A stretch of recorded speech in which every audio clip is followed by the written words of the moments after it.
Bonjour à tous, aujourd'hui une petite vidéo pour vous montrer comment monter un coil sur un atomiseur reconstructible ou un dripper.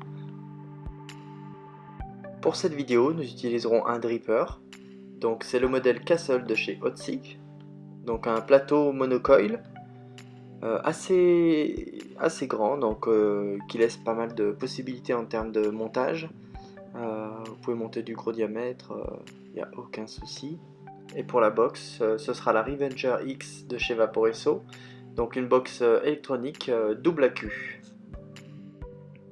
En ce qui concerne les outils, vous aurez besoin d'un gabarit à coiler, également de fil résistif, alors pour moi ça sera du flat Clapton wire.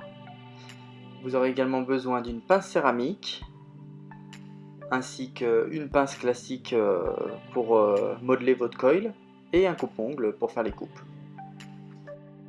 Donc pour commencer, vous prendrez un petit peu de câble, donc environ 8 cm à peu près pour être large. Donc ce sont des bobines qui font 5, 10, 15, 20 mètres, donc vous pouvez perdre 1 ou 2 cm, c'est pas bien grave. Vous prenez votre fil résistif que vous pouvez entourer alors sur le gabarit. Donc là moi je vais réaliser des spires de 3 mm de diamètre. Donc je roule, je fais plusieurs spires. En fonction de votre câble en fait, la valeur de la résistance va changer. Il y a un petit site internet qui vous permet de calculer la valeur à l'avance de votre résistance en fonction du diamètre du câble en lui-même, de quel type de câble il s'agit, et de diamètre des spires que vous allez réaliser, le nombre de spires. Enfin, tout est dit dans ce site internet, je vous mettrai le lien dans la description. Donc pour mon cas, j'ai fait 3 spires intérieures, donc en total avec les bouts, on peut apercevoir 5 spires. Je coupe le surplus. On va donc maintenant pouvoir intégrer le coil sur le dripper. Donc pour ça, ça reste assez simple. On insère les pattes du coil dans les encoches prévues à cet effet. Donc parfois c'est un petit peu compliqué puisque le coil reste assez rigide. En plus le métal, vous risquez de vous piquer un peu les doigts, donc bon, ça c'est pas bien grave, faire attention quand même. Le but c'est de le centrer au maximum et d'avoir un coil qui arrive au niveau, le milieu du coil arrive au niveau des airflows. Donc là, je positionne une patte que je visse. Voilà. Et pour l'autre, je vais devoir forcer un petit peu puisque le coil, il fait un petit peu ressort, donc il cherche à se barrer. Donc là, j'utilise la pince pour l'aider un petit peu, le détendre. Hop, et je vais essayer de le coincer un petit peu.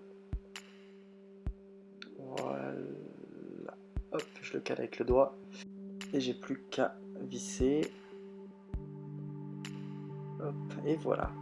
Donc le coil est installé. Maintenant, vous pouvez réutiliser les gabarits pour le centrer, lui redonner une forme un peu plus sympa. Donc là, c'est un micro-coil. Hein. Les spires, enfin, à la base, c'est un micro-coil. Les spires doivent se toucher. Du fait que le coil joue un peu son effet ressort, il cherche à se réespacer. Mais on peut en mettre un petit coup de pince. Hop. Et là, le but, c'est de bien centrer le coil, qu'aucun côté ne touche et qu'on soit à peu près au niveau des airflows. Et puis donc maintenant, il va falloir couper les pattes pour que rien ne dépasse. Hop, voilà pour la première. C'est pour ça en fait un coupe-ongle ça fait l'affaire, pas besoin de s'équiper dans une petite pince fine. Et puis donc on peut prendre notre box. Hop, on l'allume. 5 petits coups comme sur la plupart des box. On peut installer le dripper sur la box. Hop, donc voilà. Et donc sur cette box, on me demande si c'est une nouvelle résistance, je dis oui. Et donc la box évalue qu'il faut faire une préchauffe à 42 watts. Moi je vais peut-être descendre un petit peu quand même. Parce que je pense que c'est un petit peu trop. Je préfère démarrer plus bas et de faire mon rodage de coil tranquillement. Donc je vais descendre aux alentours de 25 watts. Et effectuer des petites puffs régulières et de façon à bien roder le coil. Je vais ensuite pouvoir monter le wattage de ma box pour pouvoir faire encore des petites puffs mais que ça chauffe un peu plus fort. Voilà. Et surtout que là j'ai des points chauds qui apparaissent, donc je prends ma pince en céramique, c'est tout là l'intérêt, et je vais venir gratouiller aux endroits où il y a les points chauds pour les faire disparaître et pour que mon coil puisse chauffer uniformément de l'intérieur vers l'extérieur. Je vais pouvoir remonter également la puissance de la box pour vraiment là donner des gros coups de chaud, pouvoir faire rougir le coil. Je gratouille également les points chauds, je n'hésite pas à resserrer les spires. Tac, voilà. Et là on a un coil qui chauffe plutôt pas mal, donc des spires intérieures vers l'extérieur et qui chauffe uniformément. Il n'y a pas un côté qui chauffe plus que l'autre, il n'y a aucune patte qui fait de points rouges. Donc là, quand c'est comme ça, tout est ok. On va pouvoir maintenant mettre la box avec son coil de côté, histoire que ça refroidisse, pour pouvoir après procéder au cotonnage. Et pour ça, il faut que ce soit vraiment froid, sinon on cramerait le coton. Et voilà, donc mon coil a bien refroidi, je vais pouvoir procéder au cotonnage. Donc pour ça, j'utilise du Kendo Vap Coton Gold. Donc j'en prends un petit bout. Comme vous avez pu voir dans ma précédente vidéo sur le nettoyage de coil, où on faisait un petit cotonnage, on roule suffisamment épais mais pas trop notre coton, suffisamment fin pour qu'il puisse passer dans les spires et qu'il n'y ait pas trop de résistance, que le coton soit pas trop tassé, sinon il y aurait un problème avec votre liquide qui aurait du mal à s'imbiber et puis au final vous auriez des dry hits assez souvent. Donc vous faites une petite pointe avec votre coton, hop, vous passez à l'intérieur. Et voilà, donc vous le passez dedans. Comme vous pouvez le voir, je force à peine, le coton glisse, mais je sens quand même qu'il y a un petit peu de résistance, donc c'est plutôt bon. Puis je vais faire mes coupes.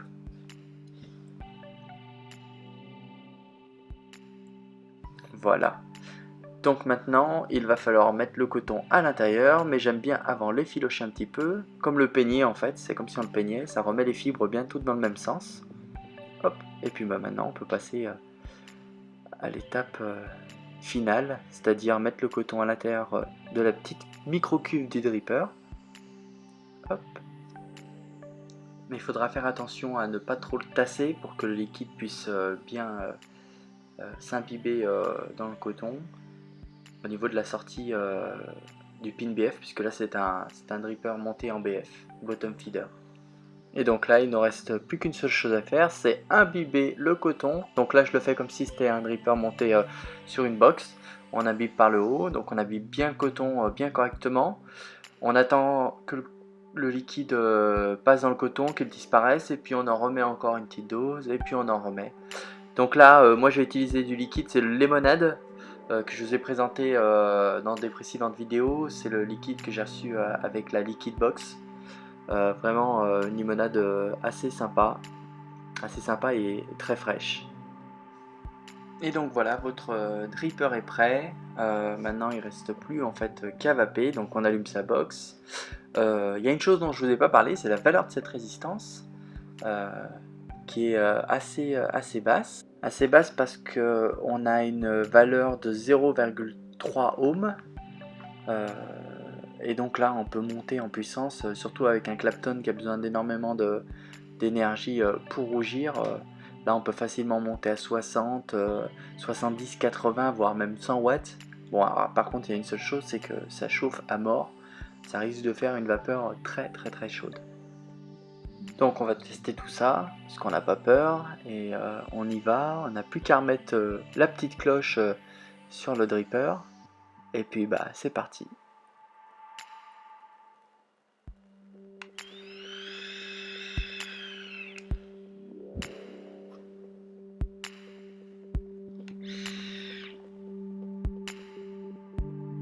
Donc ça va plutôt pas mal, hein. Ça va plutôt pas mal. Donc c'est bien chaud comme on l'a dit, mais ça envoie une fumée de dingue, le goût est quand même là.